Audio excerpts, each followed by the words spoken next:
ماشاء اللہ لا حول ولا قوة الا باللہ العلی العظیم۔ بسم اللہ الرحمن الرحیم۔ الحمد للہ رب العالمین والعاقبۃ للمتقین والجنۃ للموحدین والنار للمنافقین لا عدوان الا علی الظالمین۔ ثم الصلاۃ والسلام علی سیدنا و نبینا وشفیع ذنوبنا وطبیب نفوسنا آنی ابی القاسم محمد۔ ثم الصلاۃ والسلام علی باب الامن والامان کلمۃ الرحمن مصداق مرج البحرین یلتقیان الامام المظفر وشجاع الغضنفر قاتل المرحب والانتر ابی الشبیر والشبر صاحب ساقی حوض الکوثر وحامل بابن الخیبر قاسم طوبہ وسفر الذي سمته امه حیدر نار حیدری۔ ثم الصلاۃ والسلام علی سیدۃ الزہراء الحوراء الصدیقۃ الکبریٰ الصدیقۃ بالاقوال والمبارکۃ بالافعال والطاہرۃ بالاحوال صاحبۃ شجرۃ الطوبہ الذي ينزل في شانها وشان زوجها سورة العطاء اعنی فاطمۃ الزہراء بلندترین صلوات پڑھ دیجیے گا۔ اما بعد قال رسول اللہ صلی اللہ علیہ وآلہ وسلم فضل علی علی هذه الامہ كفضل رمضان على سائر الشهور وفضل علی علی هذه الامہ كيوم الجمعة على سائر الایام وفضل علی علی هذه الامہ كلیلۃ القدر علی سائر اللیالی۔ مل کے بلندترین صلوات پڑھ دیجیے گا۔ سامعین گرامی قدر، عاشقان اہل بیت موالیان حیدر کرار، پروردگار آپ کا اس وقت مجلس اعزا میں شریک ہونا اپنی برگاہ میں قبول و منظور فرمائے۔ میں نے گزشتہ دنوں میں بھی آپ کے سامنے رسول گرامی قدر کیے حدیث پڑھنے کا شرف حاصل کیا تھا، اس کو تکرار کرتا ہوں۔ رسول اللہ فرماتے ہیں کہ یوں تو مہینے بہت سارے ہیں، لیکن مہینوں میں دیکھا جائے تو رمضان جیسا کوئی مہینہ نہیں ہے۔ دن بہت سارے ہیں، لیکن دیکھا جائے تو جمعے جیسا دن کوئی نہیں ہے۔ کا زندگی میں بڑی راتیں آتی ہیں انسان کی، لیکن لیلۃ القدر جیسی کوئی رات نہیں ہے۔ کا فضل علی علی هذه الامہ کا جس طرح دنوں میں کوئی جمعے جیسا نہیں ہے، رمضان میں کوئی مہینے جیسا نہیں ہے، راتوں میں کوئی لیلۃ القدر جیسا نہیں ہے، اسی طرح روئے زمین پہ انسان بڑے ہیں، کوئی علی جیسا نہیں ہے۔ یا علی علی، آپ سلامت رہیں۔ آپ کی اس محبتوں کو دیکھ کے ابھی میرے ذہن میں جناب حشام ابن حکم کا تذکرہ آ رہا ہے۔ اگر کہیں تو میں ایک واقعہ، جناب حشام مشہور تھے امام صادق کے شاگرد، اور ان کے امامت کے موضوع پہ کافی سارے مناظرے ہیں۔ سنیے گا، میں نتیجہ دے کے جا رہا ہوں۔ امامت کے موضوع پہ بہت سارے مناظرے کیے ہیں۔ ایک جو مشہور ہے، بہت سارے میں ایک بیان کرتا ہوں۔ امام صادق بھی بیٹھے تھے اپنے اصحاب میں، اور حشام بھی بیٹھا تھا۔ تو امام صادق نے کہا کہ حشام، وہ جو کوفہ میں تم نے ابن عبید سے مناظرہ کیا تھا ہمارے دادا علی کی محبت و ولایت پہ، وہ تو سناؤ۔ بیدار ہیں اگر آپ؟ تو کہا مولا مجھے آپ کے سامنے بولتے ہوئے تھوڑی شرم آتی ہے کہ میں کیسے بیان کروں۔ کہا نہیں، میں امام ہو کے کہتا ہوں، بتا کہ وہاں تو نے ہمارے دادا علی کی محبت، ان کی ولایت اور امامت کیسے پہنچائی تھی۔ کہا مولا جب میں کوفے گیا تھا، میں نے ابن عبید کو دیکھا کہ وہ وہاں پہ بڑا درس دیا کرتا تھا، اور کہتا تھا کہ امام کی ضرورت اس دنیا کو نہیں ہے، کسی امام کی ضرورت نہیں ہے۔ تو وہ درس دے رہا تھا، مولا آپ جانتے ہیں کہ اگر کوئی آپ کے خلاف بولے اور پھر میں چپ رہوں، مولا یہ ہو نہیں سکتا۔ میں اس کے درس میں چلا گیا، وہ درس دے رہا تھا، اور درس کے بعد اس نے کہا کہ مجھ سے سوال کرو، کسی نے اگر سوال کرنا ہو تو۔ مولا میں اٹھا، یہ مناظرہ خود امام صادق نے کہا ہے، مجھے سناؤ۔ علی کی ولایت و محبت کا تذکرہ امام سننا پسند کرتے ہیں، مجھے سناؤ۔ تو کہا مولا میں نے اسے پہلا سوال کیا، تمہاری آنکھیں ہیں؟ تو مجھے حیران ہو کے کہنے لگا میری آنکھیں ہیں تو تجھ سے کلام کر رہا ہوں، تجھے دیکھ رہا ہوں۔ پہلا سوال میں نے کیا تمہاری آنکھیں ہیں؟ کہنے لگا کہ تم کتنے کم عقل ہو، دیکھ رہا ہوں۔ کہا نہیں، میرا جواب ہے ہاں یا نہ۔ کہا ہاں میری آنکھیں ہیں۔ ہشام کہتے ہیں مولا پھر میں نے اس سے پوچھا تمہارے کان ہیں؟ اس نے کہا ہیں۔ میں نے اس سے پوچھا تمہاری زبان ہے؟ کہنے لگا ہے تو بول رہا ہوں۔ کہا ہاں یا نہ میں بس جواب دو۔ کہا ہے۔ جب میں نے پوچھا کہ یہ تمہارے ہاتھ ہیں؟ کہنے لگا ہیں۔ کہا ان سے کیا کرتے ہو؟ پھر میں نے اگلا سوال کیا۔ اس نے کہا کہ آنکھوں سے رنگوں میں پہچان کرتا ہوں کہ کالا کون ہے، سفید کون ہے، سبز کون ہے، سرخ کون ہے۔ کانوں سے آواز سنتا ہوں، اچھی آواز کون سی ہے، بری آواز کون سی ہے، اور کس کی اچھی سر والی ہے اور کون بے سرا ہے، یہ کان تمیز کرتے ہیں۔ کہا پھر زبان سے کیا کرتے ہو؟ کہا زبان سے ذائقے چکھتا ہوں، یہ شیریں ہے، یہ ترش ہے، یہ کڑوا ہے، یہ ذائقہ ہے زبان کا۔ اور پھر میں نے کہا کہ اللہ نے جب ہر جز دیا ہے کوئی کام تو ہے نا؟ وہ کہنے لگا ہر جز کوئی کام کرتا ہے۔ پھر میں نے کہا کہ تمہارا دل کیا کرتا ہے؟ امامت کے موضوع پہ اس نے مناظرہ کیا، سنیے گا کس انداز سے، جو کہتا تھا کہ امام کی ضرورت نہیں ہے دنیا کو۔ کہا کہ دل سے کیا کام کرتے ہو؟ کہا جب میں آپس میں دو مسئلوں میں اختلاف ہوتا ہے، میرا جب ذہن کہتا ہے کہ یہ ہے یا یہ، تو دل میری رہنمائی کرتا ہے، اور جب میری زبان ذائقہ چکھنے لگے تو جب اس میں اختلاف ہو کہ اس کا ذائقہ ایسا ہوگا، یہ ہوگا، وہ ہوگا، تو میرا دل رہنمائی کرتا ہے نہیں یہ ایسا ہوگا۔ کہ جب میرے بدن میں اختلاف ہو، میری سوچ میں، میری گفتگو میں، میری نگاہوں میں، تو میرا دل رہنمائی کرتا ہے کہ ایسے ہوگا۔ تو ہشام کہتے ہیں مولا پھر میں نے اس سے پوچھا کہ اللہ نے تیرے اعضاء و جوارے کو بغیر رہنما کے نہیں چھوڑا؟ کہ جب اعضاء و جوارے میں اختلاف ہوتا ہے تو یہ رہنمائی کرتا ہے۔ اس نے کہا ہاں وہ اللہ ہے، میرے بدن کو بغیر رہنما کے کیسے چھوڑ سکتا ہے؟ ہشام نے کہا پھر مولا میں نے اسی کو اسی وقت جواب دیا جب اللہ ایک بدن کو اس میں اختلاف ہو بغیر رہنما کے نہیں چھوڑتا۔ اتنی بڑی کائنات میں اگر کوئی اختلاف ہو تو رہنما تو اللہ ضرور بھیجے گا۔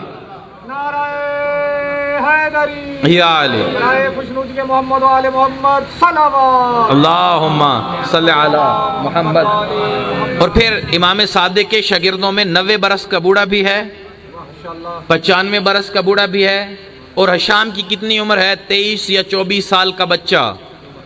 23-24 سال کتنی عمر ہوتی ہے؟ تو جب بھی ہشام آتا تھا، بہت مناظرہ میں نے ایک بیان کیا، جب بھی ہشام آتا تھا امام صادق درس دے رہے ہوں تو اپنی جگہ سے اٹھ جاتے تھے۔ 4000 کے شاگردوں میں اپنی مجلس روک کے ہشام جب دروازے سے داخل ہوتا، ہشام کو کہتے ادھر نہیں بیٹھو، ہشام میرے پاس آ کے بیٹھو۔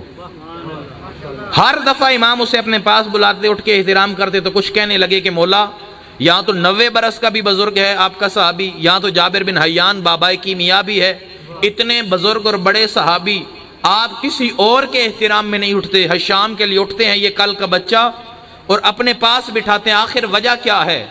مولا نے کہا میں جانتا ہوں یہ جو 90 80 70 برس کے میرے شاگرد ہیں، ان میں سے کوئی فزکس پڑھاتا ہے، کوئی کیمسٹری پڑھاتا ہے، کوئی میتھ پڑھاتا ہے، ان کا احترام اپنی جگہ، لیکن جو ہمارے دادا علی کی ولایت پڑھاتا ہے اس کا یہ حق بنتا ہے کہ اٹھ کے استقبال کیا جائے۔ تو امام صادق میں اکثر کہا کرتا ہوں، میں اس لیے احترام کرتا ہوں اور کوشش ہوتی ہے کہ میری وجہ سے کسی کو انتظار نہ کرنا پڑے۔ زندگی میں وقت کی پابندی کیوں مومن کا بڑا مقام ہے، اور میں یہ کہتا ہوں کہ یہ جو بانیان ہے، یہ جو بزرگ ہیں، یہ جو کوششیں کرتے ہیں، یہ کوشش کیوں ہے؟ بانیان نے، آپ نے، یہ صفحے بچھانے والوں نے، یہ 60-70 برس کے بزرگ جو مجلس میں آ جاتے ہیں، یہ صفحے بچھا رہے ہوتے ہیں، نوجوان دیکھ رہے ہوتے ہیں، بزرگ بڑھ رہے ہوتے ہیں، یہ اسی طرح ہے جس طرح ہشام اہل بیت کی امامت کو لوگوں تک پہنچانے کی کوشش کرتا تھا، یہ بھی کوشش کر رہے ہیں کہ لوگوں تک اہل بیت پہنچیں۔ یہ مجلس کا مقصد یہی ہے، یہ پڑھنے کا، یہ بزرگوں کا، یہ سننے والوں کا کیا مقصد ہے؟ کہ ہم جس طرح آل محمد کے قریب ہوئے ہیں، لوگ بھی قریب ہوں۔ تو مجھے ایک جملہ کہنے دیں اور جواب دیں، جب ہشام اہل بیت کی ولایت کی تبلیغ کرے تو امام استقبال کرتے ہیں، اور اگر ہم میں سے کسی کی یہ نوکری آل محمد نے قبول کی تو میرا بھی دل کہتا ہے قیامت کے دن امام صادق ہمارے میں سے بھی کسی کا اٹھ کے احترام کریں گے۔ دعا کرتا ہوں کہ جتنی مائیں بہنیں زحمت کرتی ہیں، جتنے بزرگان زحمت کرتے ہیں، سن کے، آ کے، چل کے، اللہ یہ زحمت قبول فرمائے۔ ایک دفعہ صلوات پڑھیں بر محمد اہل بیت۔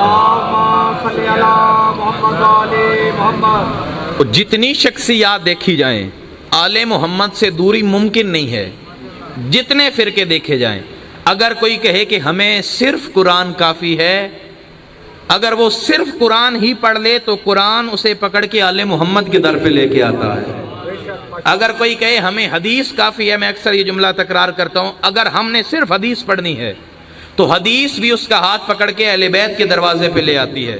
کوئی کہے ہم نے نہ آیت ماننی ہے نہ حدیث ماننی ہے، عقل جسے سب سے بڑا کہے گا ہم اسے مانیں گے۔ اگر عقل کو معیار بناؤ تو بھی عقل علی کے سامنے جھک جاتی ہے۔ اور اگر کوئی ہم نے امام احمد بن حنبل کی بات ماننی ہے، ان کی بھی اگر تاریخ پڑھی جائے تو وہ بھی یہی کہتے نظر آتے ہیں کہ علی کے مقابلے میں ہماری کوئی نسبت نہیں ہے۔ جس کو بھی دیکھا جائے، اگر ایک بات میں آگے بڑھا تو امام احمد بن حنبل کی کیا خوبصورت جملہ ہے ان کا، یہ ہے حق شناسی جو انہوں نے بیان کیا پوری ایمانداری کے ساتھ۔ جب ان سے ان کے بیٹے نے پوچھا، یہ ہماری کتاب میں نہیں لکھا ہوا، نہ ہم نے ہماری طرف سے چھپی ہے، جب ان کے بیٹے نے پوچھا یا ابت ما تقول فی التفضیل، فضیلت صحابہ میں آپ کا کیا نظریہ ہے؟ آپ بڑی شخصیت ہیں، لوگ آپ کو امام مانتے ہیں، امام احمد بن حنبل سے تقریر ریکارڈ ہو رہی ہے، خدا ان کی زحمتیں بھی قبول فرمائے۔ آپ کی نظر میں اصحاب پیغمبر میں سے سب سے افضل کون ہے، پھر کون ہے، پھر کون ہے، ہمیں بتائیے۔ یہ امام احمد بن حنبل کے بیٹے نے سوال کیا تو امام احمد بن حنبل نے کہا فی الخلافت، خلافت میں اگر دیکھا جائے اور صحابہ کا معیار دیکھا جائے تو خلیفہ اول سب سے افضل ہیں، پھر خلیفہ دوم سب سے افضل ہیں، پھر ان کے بعد خلیفہ سوم سب سے افضل ہیں۔ یہ امام احمد بن حنبل نے جواب دیا۔ جب یہ تینوں نام امام احمد بن حنبل لے چکے تو ان کا بیٹا کہتا ہے این علی بن ابی طالب، بابا آپ نے علی کا نام کیوں نہیں لیا؟ پوری ذمہ داری سے بیان کروں، علی کا نام آپ نے کیوں نہیں لیا؟ پہلے دوسرے تیسرے کا کہا کہ یہ ہے، کہا بیٹا سوال تو دہراؤ، کہا بابا بتائیے صحابہ میں سب سے افضل کون ہے؟ امام احمد بن حنبل نے کہا پوچھتے صحابہ کا ہو اور ذکر علی کا چاہتے ہو؟ ان علی ابن ابی طالب من اہل بیت لا یقاس بہم احدا، بیٹا علی اصحاب میں سے نہیں اہل بیت ہے، اور یہ یاد رکھنا صحابہ اور ہوتے ہیں اہل بیت اور ہوتے ہیں۔ تو ساری منزلیں سارے مراتب صحابہ کے ہیں، ہم صحابہ کے منکر نہیں ہیں نعوذ باللہ۔ اور جو رسول کے حقیقی صحابہ کو نہ مانے، وہ کیا خوب کہا تھا، جو رسول کے کسی صحابی کو برا کہے ہم اس کے ساتھ نہیں کھڑے۔ رسول کے صحابی کو برا کہہ رہے ہو، ہمارا تم سے کوئی تعلق نہیں ہے، اور اس سے بھی کوئی تعلق نہیں جو کسی برے کو صحابی کہہ دے۔ ہاں، تو امام احمد بن حنبل نے کہا کہ باقیوں کے فضائل ہیں لیکن کبھی آل محمد کے برابر نہ کرنا۔ ہم بھی یہی کہتے ہیں، یہاں پہ وڈیرے چودھری زمیندار لوگ ہوتے ہیں، ان کے کام والے ہوتے ہیں، ان کا بیٹا آئے نواسا آئے اور کسی سے پوچھا جائے کہ آپ کو سب سے زیادہ پیار کس سے ہوگا تو کیا جواب دیا جائے گا؟ نوکر جتنا بھی با وفا ہو وہ حکم کا محتاج ہوتا ہے، اور جو بیٹا اور نواسا ہوتا ہے وہ حکم دے بھی سکتا ہے۔ بڑوں کو کہتے ہیں کہ آج یہ چیز خریدنی ہے، ضد کر جاتے ہیں بچے، تو ہم ایک جملہ کہتے ہیں کہ ساروں کے فضائل اپنی جگہ ہیں لیکن کبھی کسی کو آل محمد اور اہل بیت کے برابر نہ کرنا۔ اسی طرح امام شافعی فرماتے ہیں اذا نذکر فی مجلس علیہ وصبتہ وفاطمۃ الزکیہ یقول یا قوم تجاوزوا ھذا من حدیث الرافضیہ بریت الی المہیمن یقول الرفض حب الفاطمیہ۔ امام شافعی دیوان میں لکھتے ہیں خود، اذا نذکر فی مجلس علیہ، جب میں کسی بھی مجلس میں علی کا ذکر کروں، وصبتہ ہے علی کے دونوں بیٹوں کا ذکر کروں، وفاطمۃ الزکیہ اور طاہر و مطہر جناب فاطمہ کا ذکر کروں، تو مجھے یہ لوگ کہتے ہیں یقولو ھذا من حدیث الرافضیہ، آپ پنجتن کے فضائل نہ پڑھیں، یہ تو رافضیوں کا کام ہے۔ امام شافعی کو بھی آل محمد کے فضائل پڑھنے سے روکا گیا۔ ہماری کیا مجال ہے؟ ہمیں بھی کہا جائے کہ اہل بیت کے فضائل نہ پڑھیں، آل محمد لوگوں تک پہنچائیں۔ اگر کسی کے پاس پنجتن ہے تو خدا بھی مل جاتا ہے، اس کی توحید بھی ٹھیک ہو جاتی ہے، اس کی نبوت بھی ٹھیک ہو جاتی ہے، اور کوئی آل محمد کے در پہ آ جائے تو اس کی عبادتیں بھی زیادہ ہو جاتی ہیں۔ عبادتوں سے خوشنودی محمد و اہل بیت محمد صلوات اللہم صلی علی محمد۔ وآل محمد۔ امام شافعی کہتے ہیں جب بھی میں علی کا، فاطمہ کا، ان کے بچوں کا تذکرہ کرتا ہوں مجھے لوگ روک دیتے ہیں اور کہتے ہیں کہ یہ رافضی ہو گیا ہے۔ بریت الی المہیمن یقول الرفض حب الفاطمیہ، اور پھر آج سے میرا یہ اعلان سن لو، امام شافعی نے کہا کہ اگر پنجتن کے فضائل پڑھنے سے انسان رافضی ہوتا ہے پھر آج سے میں رافضی ہو گیا ہوں۔ صلوات پڑھیں بر محمد والے بیت محمد۔ صلی علی محمد وآل محمد۔ اور پھر امام نسائی، پوری ذمہ داری سے بات سنیے گا، بات آپ کے لیے نہیں ہو تو اس کا میں ذمہ دار نہیں ہوں، میں تاریخ کا اور جو حدیث پڑھوں اس کا ذمہ دار ہوں۔ امام نسائی شہید راہ ولایت ہیں۔ امام نسائی علی کی محبت اور ولایت میں جام شہادت پیا ہے امام نسائی نے، اس لیے میں تو ان کے لیے بڑی دعا کیا کرتا ہوں، ہمیں پروردگار امام نسائی کی بھی معرفت عطا کر دے۔ ہاں، بعد میں کئی جگہوں پہ میں نے ایک دو جگہ بات بیان کی تو فتویٰ لگ جاتا ہے، بھئی ہم کیا کریں، جو علی سے محبت میں جان دے ہم تو اس کا قصیدہ پڑھیں گے۔ ساروں نے نام سنا ہے امام نسائی کا؟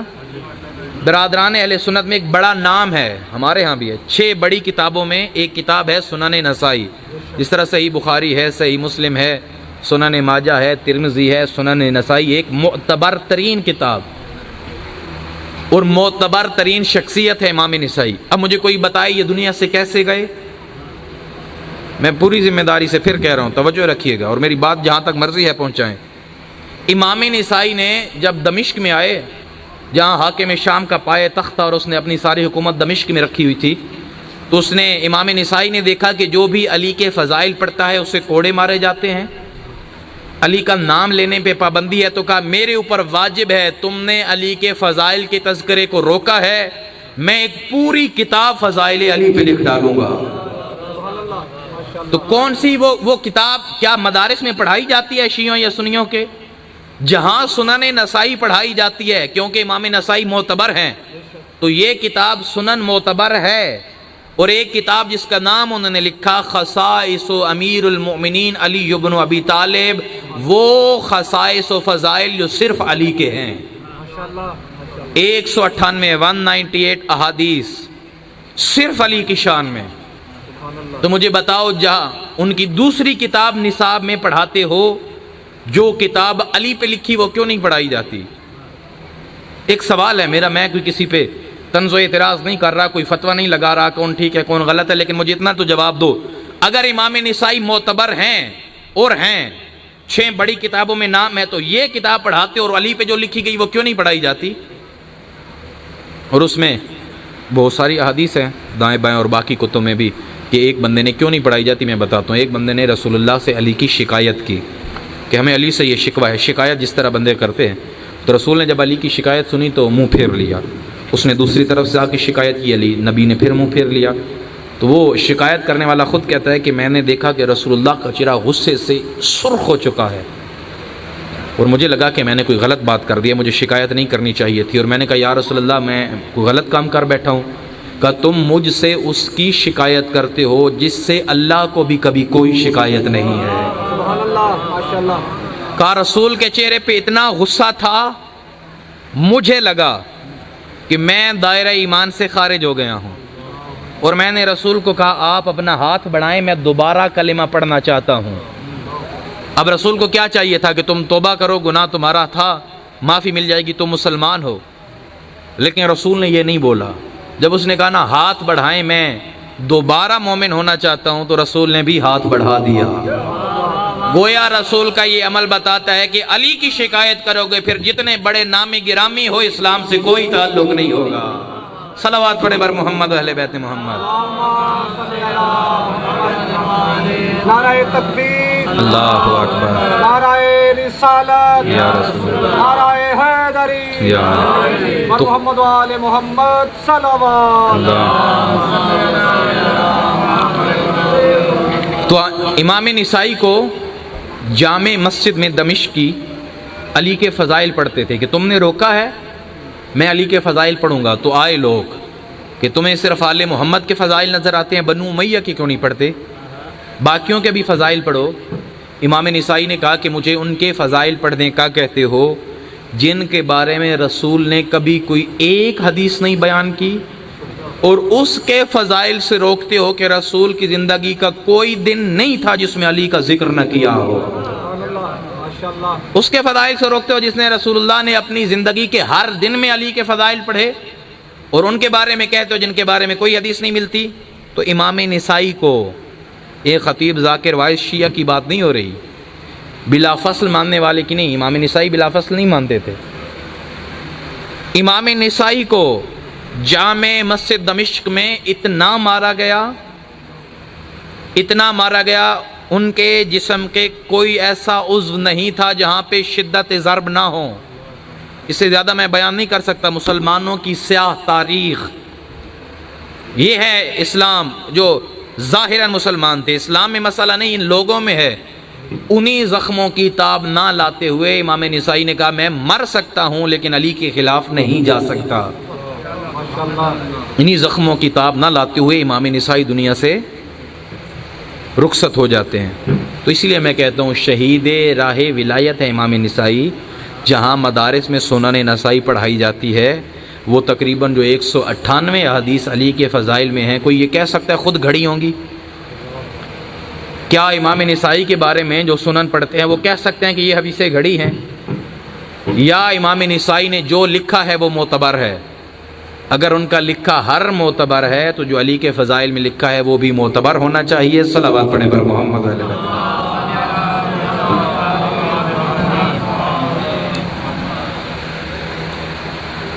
خدا آپ کا یہ آنا اپنی بارگاہ میں قبول و منظور فرمائے. اس لیے میں کہا کرتا ہوں کہ مومنوں کا احترام کیا کریں اور جن کے حصے میں یہ مجلس کا کام آتا ہے وہ بڑھ چڑھ کے کیا کریں. ہو سکتا ہے آپ کا یہ کام قبول ہو اور امام صادق قیامت کے دن آپ کا اس طرح احترام کریں جس طرح حشام کا کیا تھا، اور یہ کہیں کہ جس طرح حشام ہماری امامت کو لوگوں تک پہنچاتا تھا، ہمارے جانے کے 1300 اور 1400 سال بعد حشام نے تو امام کو دیکھا تھا، امام سے سیکھا تھا، ہم نے دیکھا نہیں ہے. کہا ہمیں بن دیکھے 1200-1300 سال بعد بھی ہماری امامت کا پرچار کرنے والے یہ مومن، ہمارے نام پہ خرچ کرنے والے یہ عزادار، ہماری محبت میں اپنے گھروں کو چھوڑنے والے یہ شیعہ، کیا امام ہمیں کوئی صلہ نہیں دیں گے؟ یقیناً صلہ دیں گے. تو اس لیے کہتا ہوں مجالس میں جایا کریں جب بھی فرصت ہو، باقی سب چھوڑ دیا کریں، فرزند زہرا حسین پہ گریہ نہ چھوڑا کریں. بس چند دنوں کا مہمان ہے زہرا کا حسین. مجلس میں آ گئے ہو، میں ہاتھ باندھ کے کہتا ہوں کم از کم ایک آنسو ضرور بہانا. دنیا میں سب سے بڑا مظلوم حسین ابن علی ہے. میرا دل ہے میں آج اس کی مصیبت کے چند جملے کہوں جو حسن کا یتیم ہے، نام قاسم ہے. اور لوگ جانتے ہیں کہ شریف لوگوں کو بیٹوں سے زیادہ یتیم بھتیجے بڑے پیارے ہوتے ہیں. بچوں کو بعد میں دیتے ہیں اور کہتے ہیں یتیم بھتیجے کو پہلے دیں گے کہ اس کے دل میں یہ نہ ہو آج میرا بھی بابا ہوتا. اور جن کی یتیم بھتیجے ہیں اپنے بیٹوں کو بعد میں دینا، بھتیجوں کو پہلے دینا. آئے جب شب عاشور تھی اور صبح 10 محرم آنی تھی، امام حسین سارے صحابہ کو بلا کے، بنی ہاشم کو بلا کے مقام شہادت دکھا رہے تھے. بریر تمہارا مقام شہادت یہ ہے، زہیر تم یہاں پہ شہید کیے جاؤ گے. ساروں کو مقام شہادت دکھایا. عباس تمہارے یہاں پہ بازو قلم کیے جائیں گے. اس وقت جب جناب قاسم یہ سن رہے تھے تو سوچ رہے تھے کہ میرا نام بھی حسین ابن علی لیں گے. مولا حسین نے شب عاشور اس وقت نام نہیں لیا. جناب قاسم رو کے کہتے ہیں چچا کل کے شہیدوں میں میرا نام نہیں ہے؟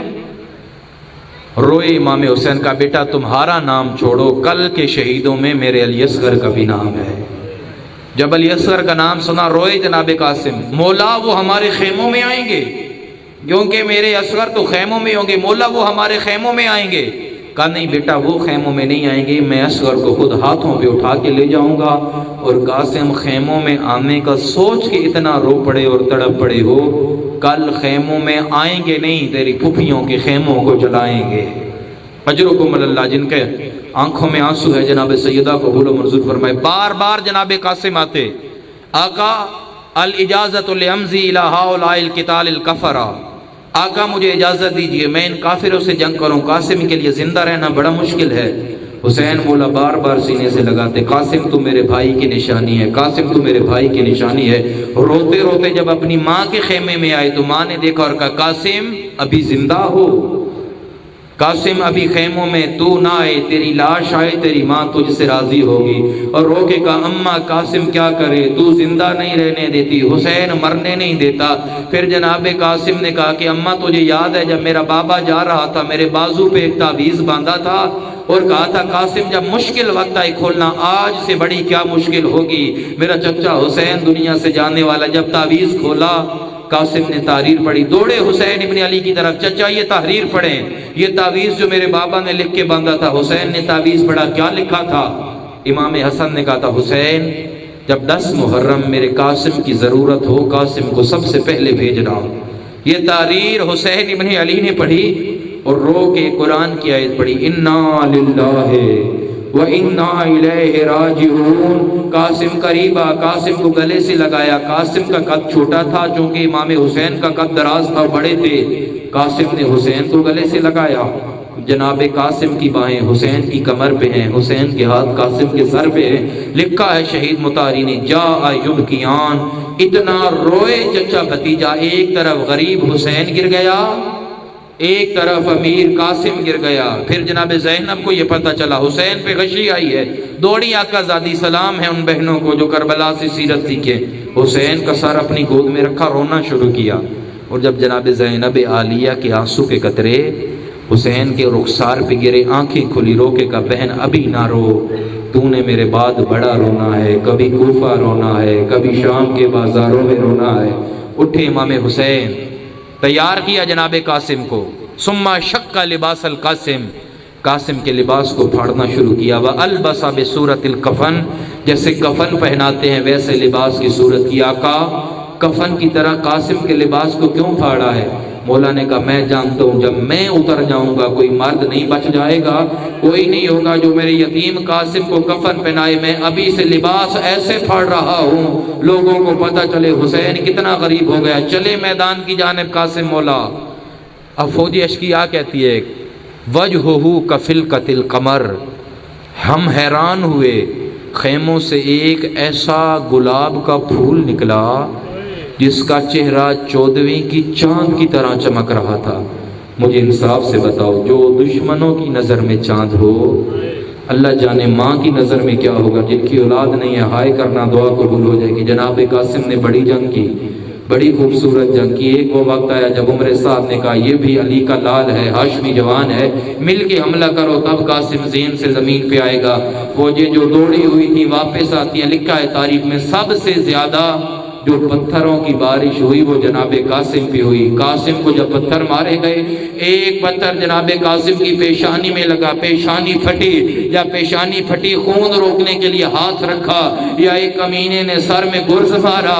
جناب قاسم زین سے زمین پہ آئے اور کہا یا امی ادرکنی، چچا حسین میری مدد کو آئیے، میں زمین پہ گر گیا ہوں۔ ادھر سے حسین دوڑے، اکیلا شہید ہے قاسم۔ جناب اکبر کی لاش پامال ہوئی لیکن روح پرواز کر چکی تھی، جناب اصغر کا لاشا پامال ہوا، روح پرواز کر چکی تھی۔ یہ غریب ہے قاسم فروا کا لال، ابھی قاسم زندہ تھا، لاش پہ گھوڑوں نے دوڑنا شروع کیا۔ مشرق کے گھوڑے مغرب دوڑے، یا کالے برقے والی بی بی گھوڑوں کے ساتھ دوڑ کے کہتی رک جاؤ تمہارے پاؤں میں میرا قاسم آ گیا۔ انا للہ و انا الیہ راجعون۔